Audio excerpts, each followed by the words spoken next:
Kako so po vaši oceni danes mladi seznanjeni s pomenom varne spolnosti, ki nikakor nima poudarka le na preprečevanju neželene nosečnosti, ampak ima tudi bistveno večje razsežnosti? Kakšne so vaše izkušnje pri delu, na katerega ste pristali v sklopu študija medicine? Mladi imajo definitivno zelo veliko informacij na spletu in lahko brskajo po teh informacijah. Seveda so pa nekatere informacije lahko tudi zelo neresnične in tukaj se seveda zaustavi vse to, kaj je hormonska kontracepcija, je dobra za nas ali ni, in pa kontracepcija nasploh. Torej, informacij je dovolj, vendar je zelo težko razbrati iz teh informacij, kaj je prav, kaj ni prav.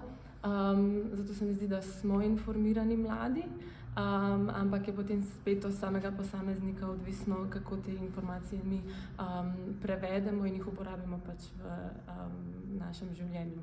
Nekako bi človek rekel, da je pomoč, nasvet, da sta vedno dobrodošla, seveda pa ju moraš sprejeti in morda gre tu za vprašanja, ki so nekoliko bolj občutljiva, zato je včasih to lahko tudi dvorezen meč. Zanima me, kako pomagate, kako se obrnejo k vam in vas prosijo za pomoč. Seveda kot prijateljica bom rekla, da jim najrajši na svetu pomagam.